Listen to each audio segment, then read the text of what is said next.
think big, because then you're going to get big. Then you're going to go and achieve big things. That is the most important thing. You know, we don't achieve big things by accident. So shoot for the top, shoot for the sky, shoot for the, for the stars. All of those liabilities that they talked about started turning into assets. When I did Conan the Barbarian, the director came to me and he said, if we wouldn't have you, we would have had to build one. And on Terminator, the director said, I couldn't imagine to have anyone play Terminator that wouldn't have an accent and that wouldn't have your body. I cannot imagine the line, I'll be back, with a normal American accent. It works so perfectly that you have this German accent. So all of those things that they said are liabilities became an asset. As moment went on, it grew and grew, and I went from one movie to the next, started making more and more money, and then I ended up being the highest paid actor with $30 million on Terminator 3. The other thing is that you got to work your butt off. If you think that you're going to go and accomplish something really special and be the best in anything in the world, and you think you can do it without working, you make a big mistake. Because no matter what I did, if it was in bodybuilding or in acting or if it is in the political arena, it always took a lot of work.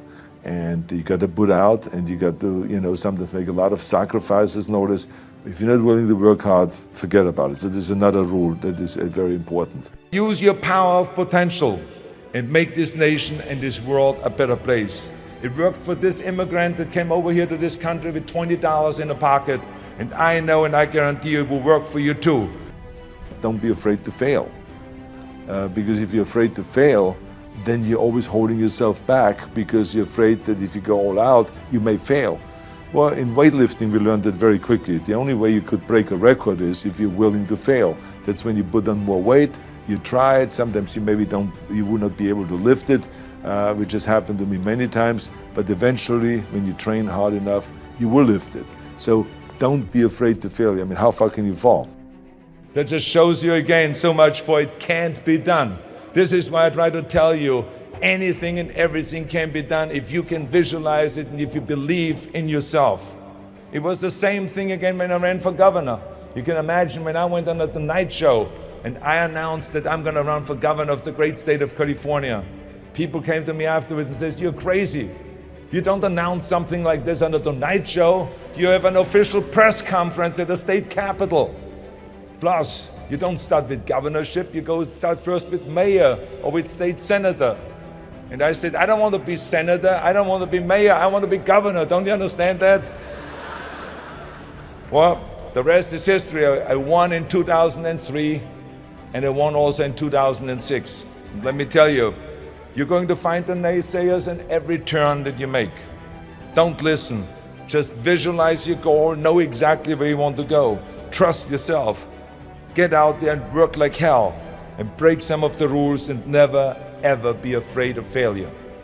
Experiencing pain in your muscles and aching and just then go on and go on and then go on. And this last 2 or 3 or 4 repetitions, that's what makes actually the muscle then grow. And that divides then one from a champion and one from not being a champion. If you can go through this pain barrier, you make it to be a champion. If you can't go through, forget it. And that's where most people lack, is on this having the guts to go in and just say, I go through and I don't care what happens. You know, it aches, and if I fall down, I have no fear of fainting in a gym, because I know it could happen. I threw up many times while I was working out, but it doesn't matter, because it's all worth it. Everyone has a problem with time, but the day has 24 hours, and we sleep 6. Now, I know there's some out there that say, whoa, I need 8. Well, I say just sleep a little faster. Because the bottom line is we have 6 hours of sleep, 24 hours are available, so you have 18 hours now available to your work, your family, your hobbies, and also to learn something new or to do something new, which could easily be that you want to learn a new language, or that you want to read as a New Year's resolution, have to read a book every week, or you say, I'm going to go and reshape my body. So you're going to go and take this hour out of your schedule and say, I'm going to train an hour every day. So this is, for most people, a huge challenge, but it is totally doable, I can tell them, because the kind of things that I did when I came to this country, I mean, I went to school, I was working in construction, I was working out my 5 hours a day, I was taking acting classes from 8 o'clock at night to 12 midnight, I was doing all of those things. I wanted to make sure that out of the 24 hours of the day, that I don't waste one single hour. Those hours were too precious. And so there I just want to tell people, don't give me this thing, I have a difficult time with the time and I don't have time for this and I don't have that. You have time, you make the time. I had this need of coming to America. I mean, when I started learning about America at the age of 10, and we got geography lessons and learned about America and about and so the first photographs I remember in those photos in the textbook, but also in Super 8mm film footage that they showed in the classroom, you know, about the Golden Gate Bridge and the Empire State Building and the 6-lane highways and all this. I said, what am I doing here in Austria? I mean, there's little roads. I want to go over there and I want to be part of the big deal. And so I had always this desire, and I felt like that the only way I ever would get to America, because in those days it wasn't common that you buy yourself a ticket, that no one could afford that. So I had to kind of accomplish something big that takes me to America. And then when I read about this guy, Reg Park, who won Mr. Universe 3 times and then became a star in Hercules movies, and then was in Italy filming and then in Hollywood filming, I felt that could be the ticket. I should become Mr. Universe, I should become kind of a second Reg Park. Of course, no one really bought into that. My parents thought I was totally insane. And I remember that I hung up pictures above my bed, you know, for inspiration, pictures of Reg Park in his posing trunks and all that. My mother was so concerned, she called the local doctor and she had him analyze the wall because she thought that there's something terribly wrong, that I have naked men above my bed and all of my buddies had women hanging above their bed. And so she was concerned about that. And but they just, I think that my parents really thought that there was something terribly wrong of being that driven. You know, because I would come home at lunchtime and then instead of having lunch, I would do 200 sit-ups. And then at night I would go to the stadium and I would be lifting weights. I would come home at 10 o'clock at night and I would be continuing lifting weights. So it was like one of this insanity in the military.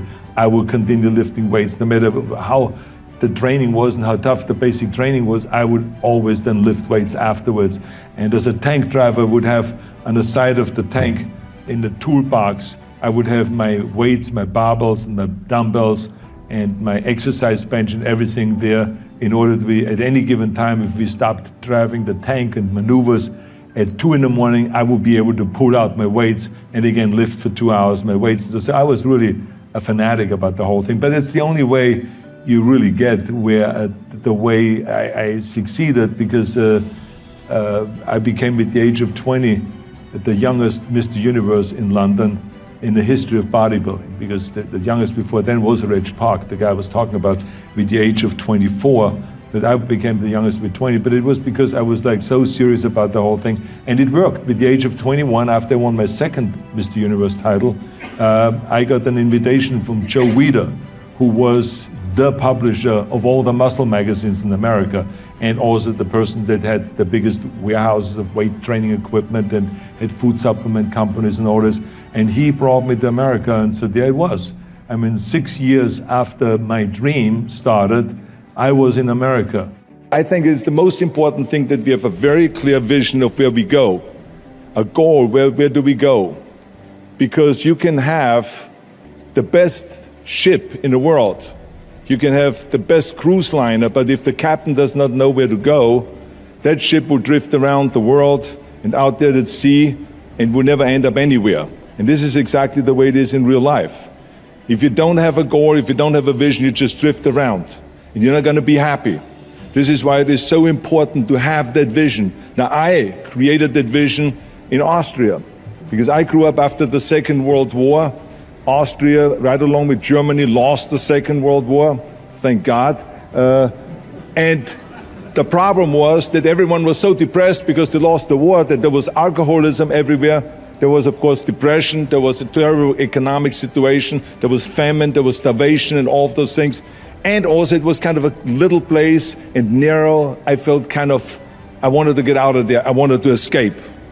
And I couldn't see myself really to work there and to stay there, to work in a factory or to work on a farm, or to even to follow my father's footsteps and to become a police officer.